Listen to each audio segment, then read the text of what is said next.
अस्सलाम वालेकुम दोस्तों, most welcome in your smart channel. आपके स्मार्ट चैनल को आपके सपोर्ट की बहुत जरूरत है, इसलिए अपने स्मार्ट चैनल को सब्सक्राइब करना मत भूलिएगा और वीडियो को लाइक कर दीजिए। दोस्तों, क्या हुआ जब चंद लोग मुल्तान के एक बैंक से 90 मिलियन की अमाउंट चोरी करके गायब हो गए और किस तरह चोरों ने इंडिया की चलती हुई एक ट्रेन से करोड़ों रुपए लूट लिए। प्लस क्या हुआ जब हैकर्स ने इंडिया के एक बैंक को खाली कर दिया।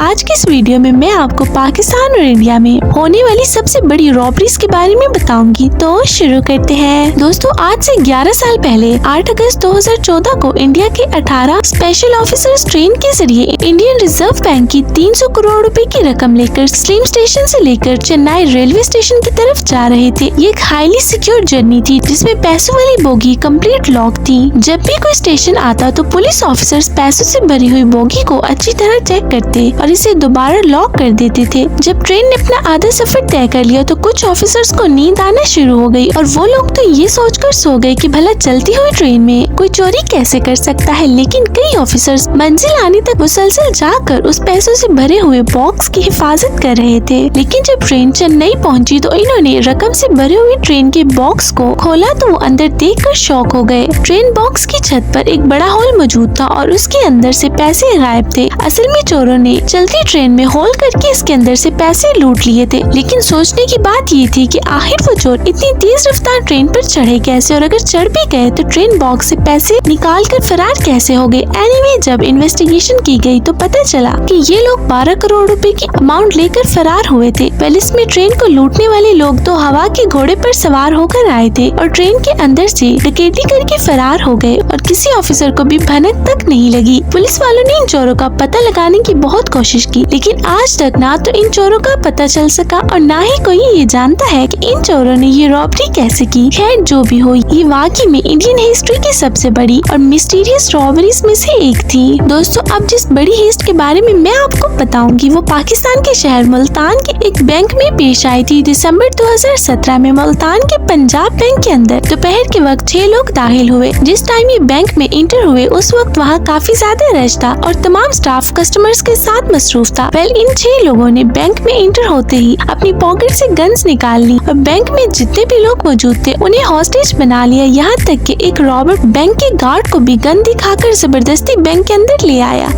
इसके बाद इनमें से 2 रॉबर्ट्स ने कार्रवाई शुरू करते हुए सबसे पहले बैंक मैनेजर से लॉकर की चाबियां ली, जबकि बाकी रॉबर्ट स्टाफ और कस्टमर्स पर गन तान कर खड़े रहे। जैसे ही मैनेजर ने इन चोरों को लॉकर की चाबियां पकड़ाई, इन्होंने फौरन लॉकर खोलकर इसमें मौजूद पैसे और जेवरात बैग के अंदर भरने शुरू कर दिए। थोड़ी ही देर में इन्होंने बैंक से 9 करोड़ रुपए की ज्वेलरी और 45 लाख रुपए कैश उठा लिए और किसी को कानो कान खबर भी नहीं होने दी। दोस्तों, सिर्फ इतना ही नहीं बल्कि ये लुटेरे इतने चालाक थे कि जब बैंक को लूट कर जाने लगे तो जाते जाते सिर्फ बैंक से पैसे ही नहीं बल्कि अंदर लेके सारे के सारे सीसीटीवी कैमरास भी उतार कर अपने साथ ले गए। इवन इन्होंने बैंक स्टाफ और तमाम कस्टमर से इनके मोबाइल्स तक छीन लिए ताकि इनका एक भी सबूत बाकी ना बच सके। जब तक पुलिस को इस डकैती की खबर मिली तब तक ये लोग कहाँ के कहाँ फरार हो चुके थे। पुलिस ने इन लुटेरों का पता लगाने की कोशिश की, लेकिन आज तक इनका कोई नामो निशान नहीं मिल सका। ये रॉबर्ट्स कौन थे और इतना सारा जेवर लेकर कहाँ भाग गए, ये बात कोई नहीं जानता। लेकिन ये रॉबरी पाकिस्तान की सबसे बड़ी और अनसॉल्व केसेस में से एक है। दोस्तों, इंडिया के शहर केरला में होने वाली इस बैंक रॉबरी को इंडिया की सबसे बड़ी रॉबरीज में से एक माना जाता है। दिसंबर 2007 में जिस जगह ये बैंक मौजूद था इसके नीचे वाले फ्लोर पर एक बिल्डिंग खाली थी जिसे 4 लोगों ने रेंट पर लिया और वहाँ पर एक बोर्ड लगा दिया कि जल्द ही इस जगह पर एक होटल बनने वाला है। सिर्फ इतना ही नहीं बल्कि इन लोगों ने बड़ी तेजी से इस बिल्डिंग के अंदर कंस्ट्रक्शन का काम भी शुरू कर दिया।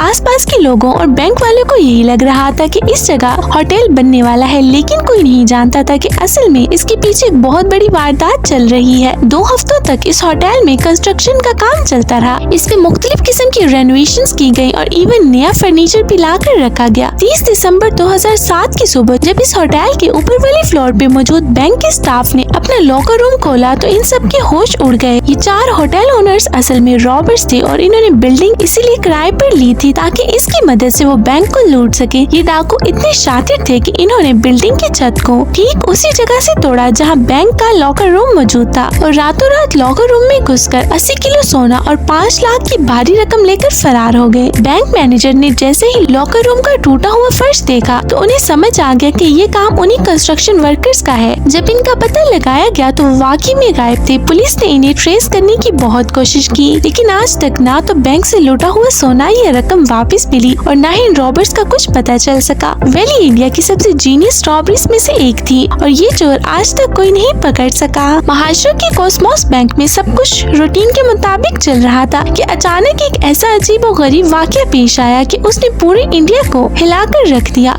जब शाम के 5 बजे तो बैंक मैनेजर को फाइनेंशियल सर्विस कंपनी की तरफ से कॉल आई कि इनके डेबिट कार्ड एल्गोरिथम में कुछ अनयूजुअल एक्टिविटीज देखने को आ रही है। अभी मैनेजर और स्टाफ मेंबर्स इस चीज को नोटिस कर ही रहे थे कि इतने में बैंक के अंदर एक शख्स दाखिल हुआ।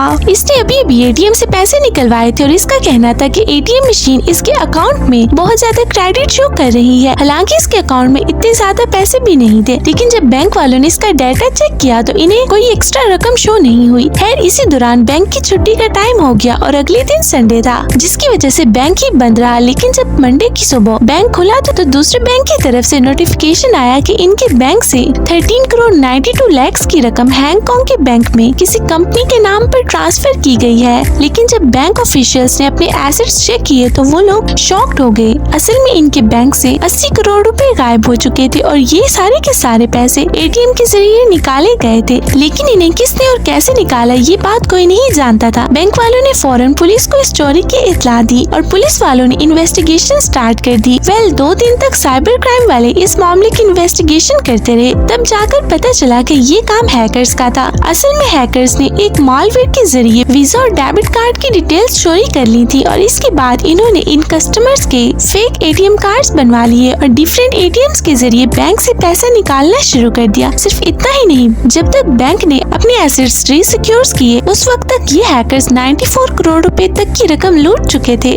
हैकर्स का ये आइडिया इतना ब्रिलियंट था कि इन लोगों को ट्रेस भी नहीं कर सकता था और इवन जिन हजारों कस्टमर्स के बैंक अकाउंट से पैसे चोरी हुए थे इन्हें पता तक नहीं चला था कि वो लोग लूट चुके हैं। साइबर क्राइम डिपार्टमेंट ने इन हैकर्स को ट्रेस करने की बहुत कोशिश की, लेकिन ये लोग कौन थे और इतना पैसा लेकर कहाँ फरार हो गए ये बात आज तक किसी को नहीं पता चली। दोस्तों आज के लिए इतना ही, मिलते हैं नेक्स्ट वीडियो में, तब तक के लिए अल्लाह हाफिज।